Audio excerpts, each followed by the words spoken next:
Dear students, स्वागत है आप सभी का अपने YouTube channel drill of nursing पे। जैसे कि हम लोगों ने प्रीवियस क्लास में डिस्कस किया था कि पेशेंट को ओटी में शिफ्ट करने का क्या प्रोसीजर होता है, क्या टेक्निक होती है और हम किस तरह सेफ्टी पूर्वक क्या होता है पेशेंट को हम ओटी में शिफ्ट करते हैं। ठीक है, तो आशा करता हूँ कि काफ़ी जो प्रीवियस लेक्चर रहा वो काफ़ी आपके लिए हेल्पफुल रहा होगा। और मैंने आपको बोला था कि प्रीवियस लेक्चर में कोई डाउट है किसी भी तरीके का तो आप मुझसे कमेंट सेक्शन में आकर डायरेक्टली पूछ सकते हैं। ठीक है, तो आज का आपका नया टॉपिक है सर्कुलेटरी नर्स। सिंपल सा है, सर्कुलेटरी नर्स। तो ये सर्कुलेटरी नर्स होती क्या है? ठीक है, आपने प्रीवियस क्लास में तो इतना पढ़ा था कि हम पेशेंट को ओटी में शिफ्ट कर देते हैं। शिफ्ट करने के बाद नर्स का रोल क्या है, तो हम सिंपल सा जानेंगे सर्कुलेटरी नर्स है क्या।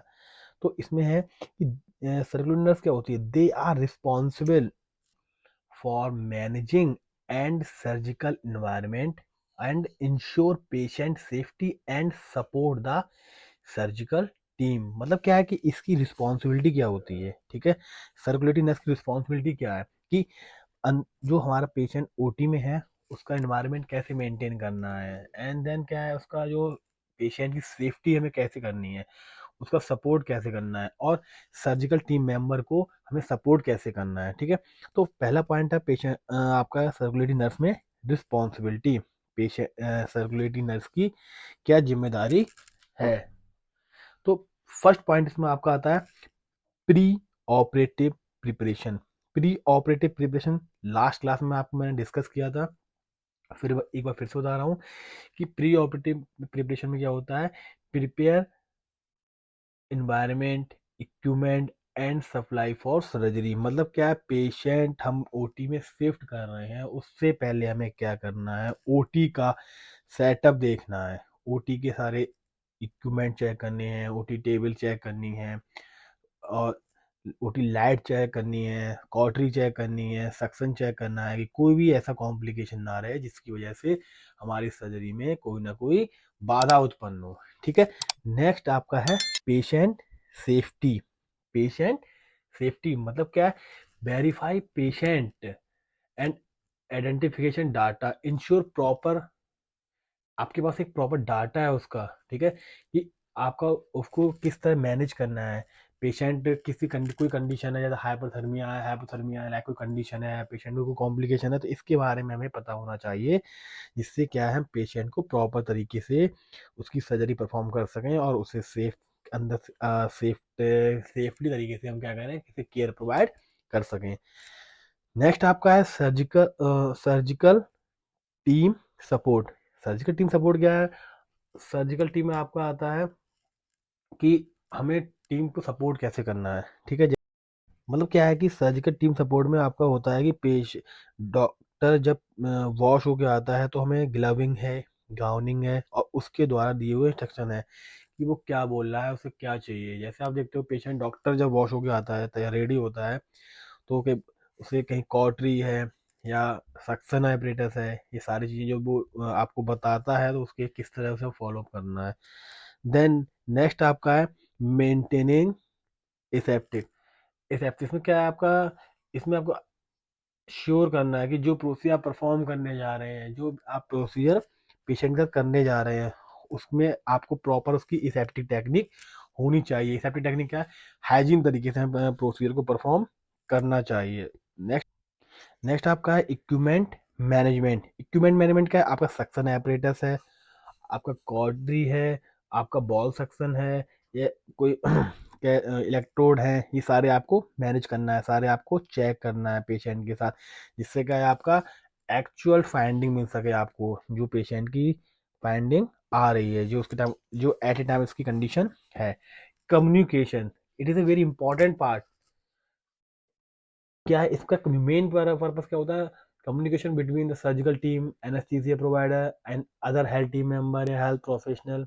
ठीक है, अगर हमारा बेटर कम्युनिकेशन है तो हम पेशेंट की कंडीशन के बारे में इजीली कम्युनिकेट कर पाएंगे और एक दूसरे से उसकी कॉम्प्लिकेशन को हम शेयर कर पाएंगे या एक दूसरे से हम कोई डाउट्स होंगे वो क्लियर कर पाएंगे और हम सर्जरी को बेटर से बेटर रिजल्ट हम दे पाएंगे। नेक्स्ट आपका है डॉक्यूमेंटेशन। डॉक्यूमेंटेशन में क्या है, पेशेंट का ऑल डाटा होता है, सर्जिकल प्रोसीजर है कोई या पे कौन सा प्रोसीजर करने जा रहे हैं, कौन सी साइड करना है, कौन सी साइड प्रिपेयर है या नहीं है, या एनी कॉम्प्लिकेशन है। हमने पेशेंट का स्किन सेंसिटिविटी टेस्ट किया है।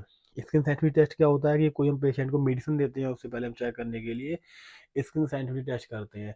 इसमें क्या होता है, हम पेशेंट को मेडिसिन देने से पहले अगर पेशेंट को उस मेडिसिन से एलर्जी है तो हम उस मेडिसिन को पेशेंट को हम इंसर्ट नहीं करते हैं। ठीक है। नेक्स्ट आपका है post operative care. Whole procedure complete होने के बाद नर्स की रिस्पॉन्सिबिलिटी होती है कि पोस्ट ऑपरेटिव वार्ड में जब पेशेंट को शिफ्ट करते हैं तो उसके लिए किन किन चीज़ों की आवश्यकता होती है या किन किन चीज़ों को उसे अवॉइड करना है। जैसे आप देखते हैं कि जब पेशेंट ओटी में होता है तो इंट्रा ऑपरेटिव ऑर्डर पेशेंट के फाइल पे मेंशन किए जाते हैं। उसके बाद क्या, पेशेंट की सर्जरी परफॉर्म होने के बाद पोस्ट ऑपरेटिव ऑर्डर फाइल पे मेंशन किए जाते हैं डॉक्टर सर्जन के द्वारा, जो क्या होते हैं पेशेंट को जब हम पोस्ट ऑपरेटिव वार्ड में शिफ्ट करते हैं तब हम उन ऑर्डरों को फॉलो करते हैं। एंड देन नेक्स्ट पॉइंट आपका है स्किल एंड क्वालिटीज। आपने प्रीवियस में पढ़ा था कि हम पेशेंट को क्या रिस्पॉन्सिबिलिटी क्या होती है, जो हमारा सर्कुलेटिंग नर्स होती है उसकी रिस्पॉन्सिबिलिटी क्या होती है। नेक्स्ट पॉइंट में आप देखेंगे स्किल एंड क्वालिटीज। अब सर्कुलेटिंग नर्स में क्या स्किल होना चाहिए, क्या क्वालिटी होनी चाहिए। इसमें क्या है, स्ट्रॉन्ग कम्युनिकेशन। कम्युनिकेशन का रोल पेशेंट के हेल्थ के लिए बहुत ही इंपॉर्टेंट होता है। इसमें क्या होता है, effective communication and intrapersonal skill. Effective communication हो गया होगा तो हम पेशेंट के साथ अच्छा आईपीआर मेंटेन कर पाएंगे। जब अच्छा आईपीआर मेंटेन कर पाएंगे तो हम पेशेंट को प्रॉपर तरीके से केयर प्रोवाइड कर सकते हैं, और ड्यूरिंग सर्जरी के टाइम या उससे पहले कोई अगर प्रॉब्लम होगी तो हम उसकी सुनकर हम उसे डील कर सकते हैं। आप देखते हैं जो आपका नेक्स्ट पॉइंट ऑर्गेनाइजेशन स्किल्स, मतलब क्या है कि जो मल्टीटास्क होते हैं उनके लिए कंप्लीट करने की रिस्पॉन्सिबिलिटी होता है। मेंटेनेंस एक क्लीन एंड ऑर्गेनाइज इन्वायरमेंटल, जिस तरह का इन्वायरमेंट पेशेंट के लिए नीडेड होता है, ये सब तो वो नर्स की रिस्पॉन्सिबिलिटी होती है पेशेंट के साथ वो इन्वायरमेंट कैसे मेंटेन किया जाए, उस स्किल को कैसे इम्प्रूव किया जाए कि पेशेंट को हम उसके अकॉर्डिंग इन्वायरमेंट प्रोवाइड कर सकें जो उसकी हेल्थ के लिए काफ़ी इफेक्टिव हो। नेक्स्ट आपका है अटेंशन टू डिटेल। इसमें क्या है आपका कि पेशेंट को इंश्योर करना है, पेशेंट की सेफ्टी को करना है। पेशेंट सेफ्टी हम कैसे करेंगे, पेशेंट को किस तरह सेफ्टी तरीके से हम डील करेंगे। नेक्स्ट आपका है टीम वर्क। टीम वर्क क्या है, इसमें सारे टीम आपके जो हेल्थ टीम मेंबर होते हैं, जिसमें आपका एनएससी स्टाफ आता है, सर्जन आते हैं आपके, और आपका ओटी स्टाफ आता है, और फ्लोर नर्स आती हैं। ये सारे हेल्थ टीम मेंबर की को आप किस तरह आप काउंसल करते हैं, किस तरह आप मैनेज करते हैं ड्यूरिंग सर्जरी के टाइम। नेक्स्ट आपका है क्रिटिकल थिंकिंग। क्रिटिकल थिंकिंग आपका होता है ability to think critical and make sound judgement in high pressure situation. मतलब क्या है कि सर्जरी की टाइम अगर कोई कॉम्प्लिकेशन होता है या कोई कमांड दी जाती है सर्जन के थ्रू, तो उस टाइम क्या होता है आप किस तरह उस कमांड को फॉलो अप करते हैं एंड किस तरह उस कमांड को आप डील करते हैं, क्योंकि उस टाइम क्या होता है ये सारा कुछ पेशेंट की हेल्थ के लिए किया जाता है। नेक्स्ट आपका है फ्लेक्सिबिलिटी। फ्लेक्सिबिलिटी क्या है, ability to adapt to change situation such as unexpected complication और इक्विपमेंट मैन्युफैक्चर। मतलब क्या है कि कोई सच एज क्या है कि कोई प्रॉब्लम हो रही है, ठीक है, किसी भी तरीके की, तो आप उसे किस तरह आप उसे हैंडल करेंगे और किस तरह के आप उस सिचुएशन से पेशेंट को की हेल्थ को भी आप क्योर करेंगे। एंड देन नेक्स्ट पॉइंट आपका है एजुकेशन है सर्टिफिकेशन। इसमें क्या है आपका जो रजिस्टर्ड नर्स, कुछ पॉइंट दिए हुए हैं जो समझाता हूँ आपको। रजिस्टर्ड नर्स क्या है, रजिस्टर्ड नर्स आप तब बनते हैं जब आपको आईएनसी की तरफ से आप पूरे ट्रेनिंग कर लेते हैं, उसके बाद आपको एक सर्टिफिकेट मिलता है जिसमें आपका क्या होता है, एक रजिस्ट्रेशन नंबर होता है। उसमें क्या होता है, आप सेफ्टी पूर्वक क्या है अपनी प्रैक्टिस कर सकते हैं। ठीक है। नेक्स्ट आपका है बेसिक लाइफ सपोर्ट। इसे बोलते हैं BLS और इसके लिए बोलते हैं RN। ठीक है। इसमें क्या है, इसमें भी पेशेंट की सेफ्टी के लिए, पेशेंट को केयर प्रोवाइड करने के लिए, बेसिक लाइफ सपोर्ट प्रोवाइड करने के लिए एक सर्टिफिकेट दिया जाता है जो आईएनसी थ्रू ट्रेनिंग के द्वारा प्रोवाइड कराया जाता है। ठीक है। नेक्स्ट नेक्स्ट है आपका सर्टिफाइड नर्स ऑपरेटिंग रूम। इसमें क्या है, इसका शॉर्ट फॉर्म है आपका CNOR।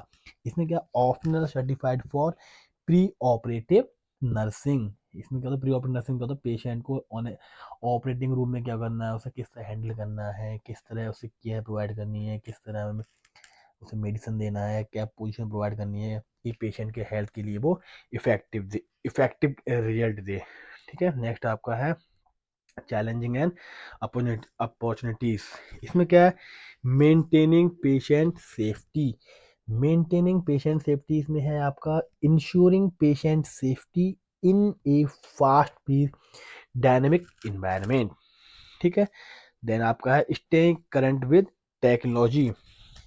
Staying current with technology, इसमें आपका क्या होता है, keeping up to date with advance surgical equipment and technology. मतलब क्या है कि पहले के टाइम में और आधुनिक समय में हमारे साइंस में या हमारे नर्सिंग सेक्टर में, हमारे मेडिकल सेक्टर में क्या चीज़ अपडेट हुई है। तो पहले आप देखते थे कि डॉक्टर, पहले भी प्रीवियस क्लास में मैंने डिस्कस किया था कि हम पहले डॉक्टर्स क्या थे कि हम ब्लड को बिना चेक किए हम पेशेंट को दे दिया कर, मतलब ट्रांसफ्यूजन किया करते थे, जिससे क्या था पेशेंट का डेथ रेशियो ज़्यादा था। उसके बाद क्या किया, जब थोड़ा अवेयर हुए, पेशेंट का हमने ब्लड ग्रुप चेक किया, उसके बाद हमने क्या करा, उसे ट्रांसफ्यूजन किया, तो क्या था पेशेंट की डेथ रेशियो कम हुआ है। इसी तरह क्या है, हमें उसी करंट टेक्नोलॉजी के बारे में हमें प्रॉपर तरीके से अवेयर होना चाहिए।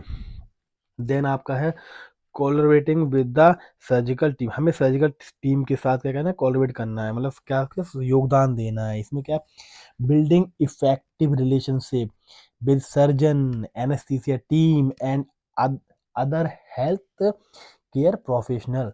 मतलब क्या है, हमें अदर हेल्थ टीम मेंबर के साथ क्या करना है, अच्छी तरीके से व्यवहार करना है, उन्हें कोलरेट करना है, जिससे क्या हमारा सर्जी जो हमारा प्रोसीजर है वो अच्छे से सफल हो सके, या हमारा जो प्रोसीजर हम जो परफॉर्म कर रहे हैं या जो सर्जरी हम कर रहे हैं वो अच्छा रिजल्ट उससे हमें मिल सके। देन आपका लास्ट है प्रोफेशनल ग्रोथ। प्रोफेशनल ग्रोथ क्या है, हमें कंटिन्यू सीखा है, आपने अपने सुना होगा कंटिन्यूस एजुकेशन अपॉर्चुनिटी होता है ऐसा, और लीडरशिप रोल होता है एडवांस केयर में जैसा आपका। तो इसमें क्या है, हमें कंटिन्यूस एजुकेशन, क्या हमें अपनी एजुकेशन को कंटिन्यू रखना चाहिए, जिससे क्या है, कुछ नया हमारे उसमें उसमें हमारे के प्रैक्टिस में कुछ नीडेड है, कुछ ज़रूरी है, तो वो हमें उसके बारे में, हमें उसके बारे में नॉलेज मिलती रहे और हम उससे क्या ना अपडेट रहें। तो इससे क्या है, हम पेशेंट को ईज़िली और बहुत ही कम टाइम में इफ़ेक्टिव केयर प्रोवाइड कर सकते हैं। तो आशा करता हूँ आज की वीडियो आपके लिए हेल्पफुल रही होगी, और जिससे रिगार्डिंग या इस टॉपिक में किसी भी पॉइंट से रिगार्डिंग कोई डाउट है तो आप मुझसे कमेंट सेक्शन में पूछ सकते हैं। Thank you.